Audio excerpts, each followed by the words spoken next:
Hi, I am Erika of Beadingschool.com. I love making beaded jewelry. I love sharing my tips and tricks with fellow beaders and to inspire them with interesting, high-quality material. You can check them out on my page Beadingschool.com, follow my social media channels, or even become a member of the Beading School Club on Facebook. Today I'm going to show you how to make a cuff bracelet with a metal base without using a clasp. What do you need to know in advance? If you haven't tried bead embroidery yet, then I would recommend starting with looking into my Traveler series.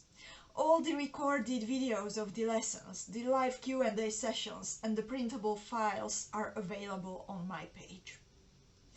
Before we start beading, I would like to tell you how the Bloom bracelet was born.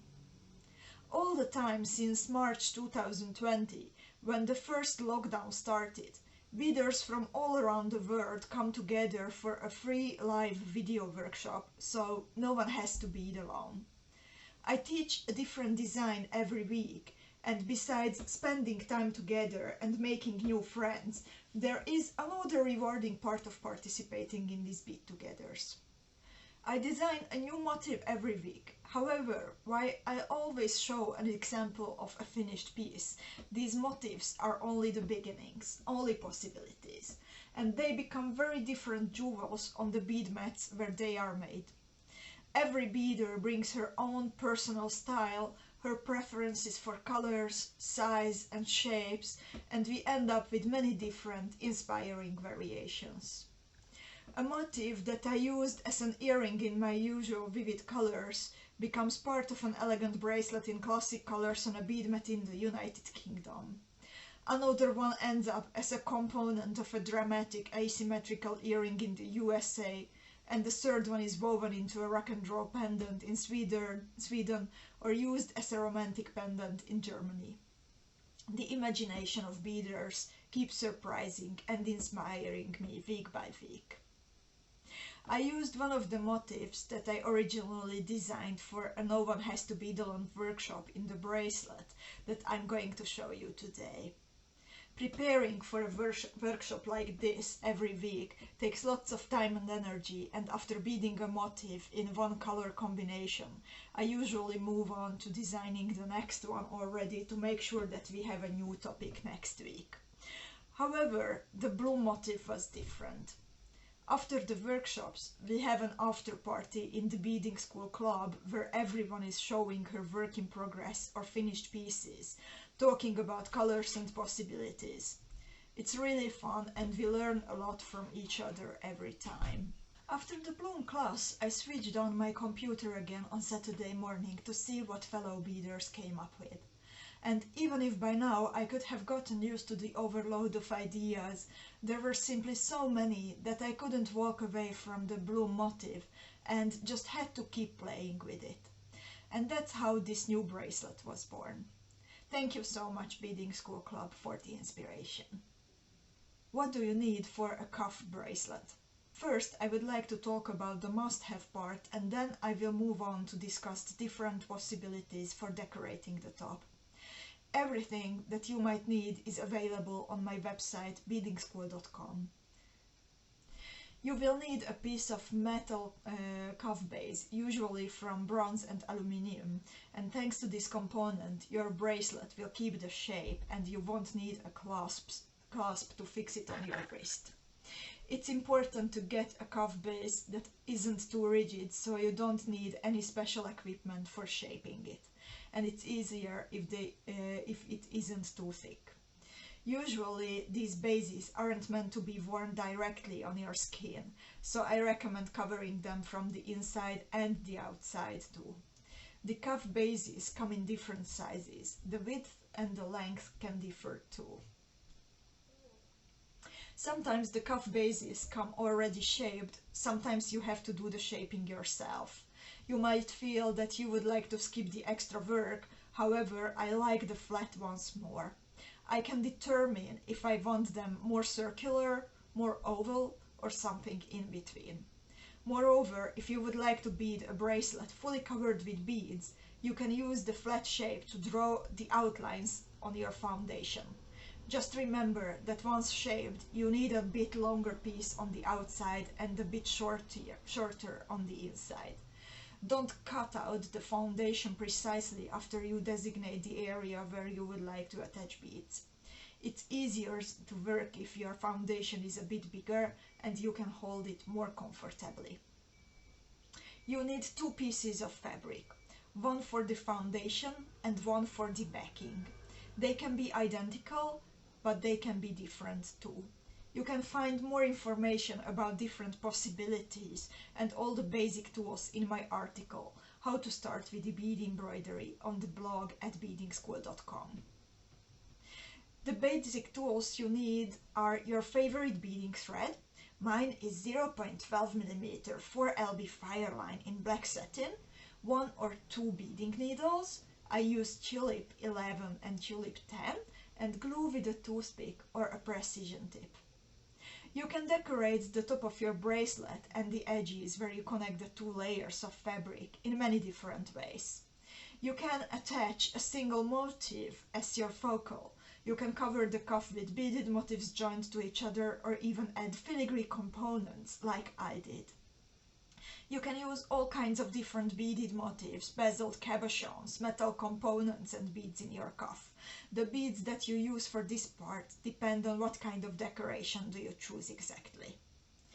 In my version, I used 3 bloom motifs and 4 filigree components. You can find the filigrees as flower connectors in the Beadingschool e-shop. I connected the beaded motifs and the filigrees to each other by adding 6mm Preciosa bicone beads from a Preciosa crystal and pearl box.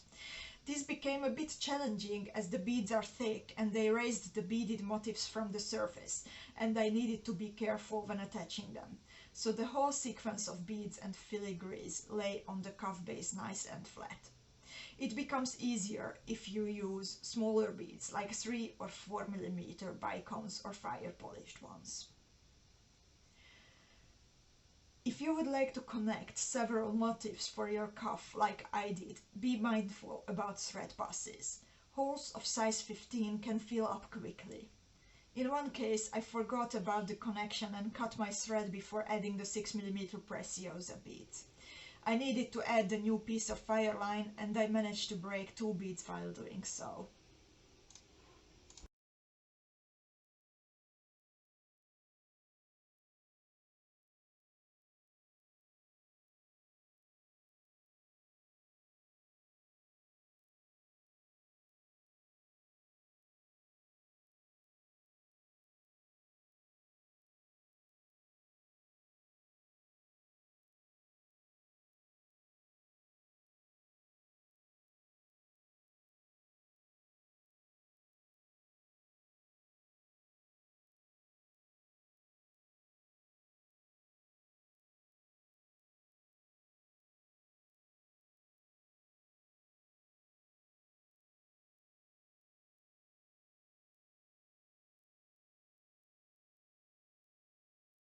If this is your first time making a cuff, I would recommend using one focal component as decoration, as attaching a whole sequence can be tricky. And I have one extra advice to make your job easier: secure and trim the tail threads before fixing the connections. I connected the 2 layers of fabric to each other with size 11 Miyuki Delica beads, and I decorated them further with size 15 Miyuki round seed beads. You will need a permanent marker and another pen or pencil that you can use for making marks on the foundation.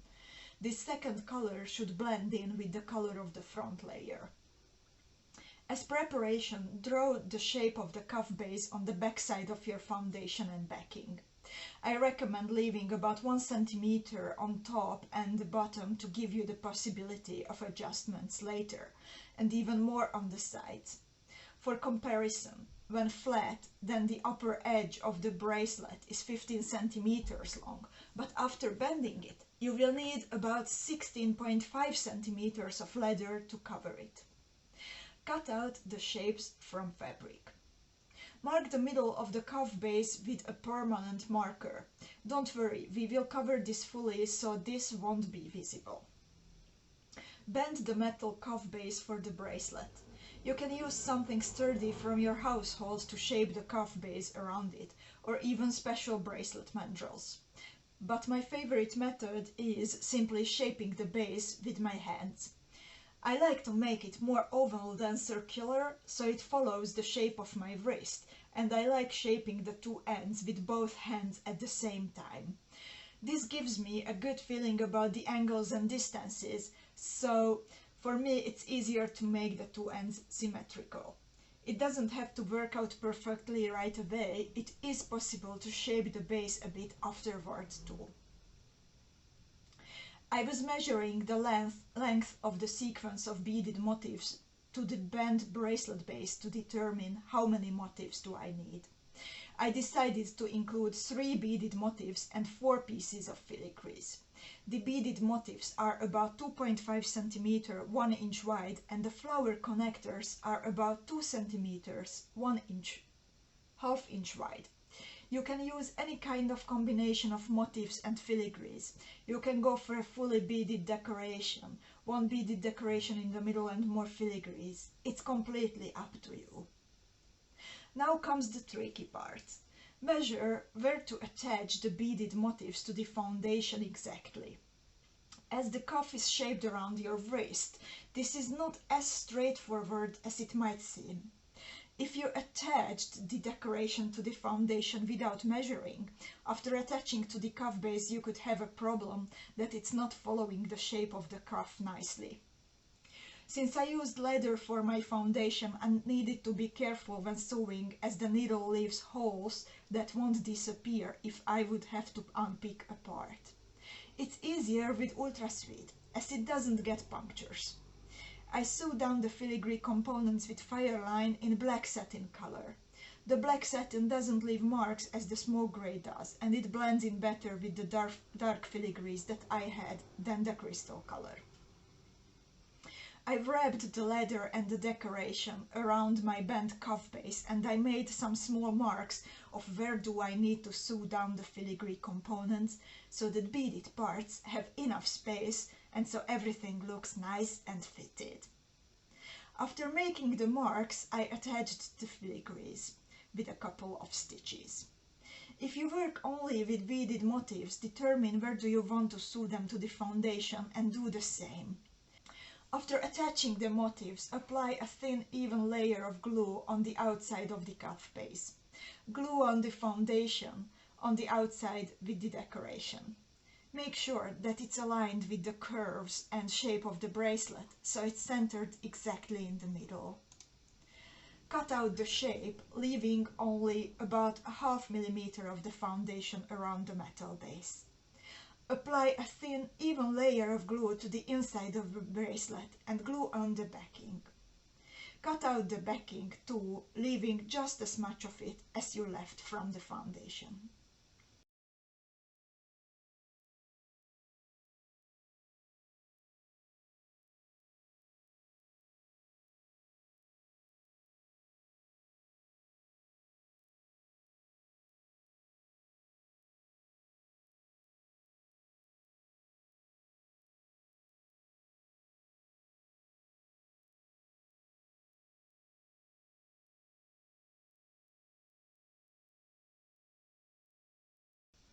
Start a new thread and connect the 2 layers to each other with tiny stitches.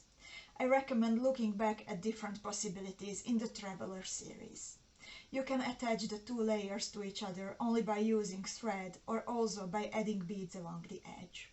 I added Miyuki Delica size 11 beads when connecting the 2 layers to each other, and I decorated the edge even more by adding picots of 3 size 15 round seed beads.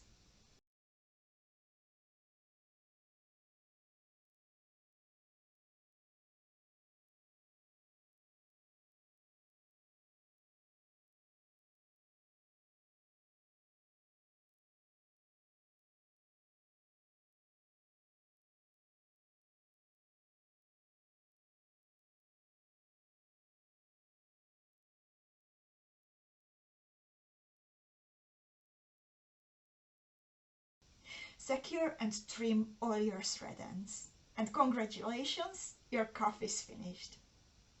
If you liked this tutorial, make sure to visit my page beadingschool.com for more.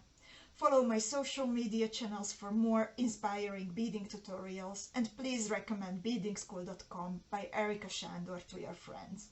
It means a lot to me and helps me to continue creating more tutorials for you. I am really looking forward to seeing your finished piece and looking forward to beading with you even more. Have a nice day.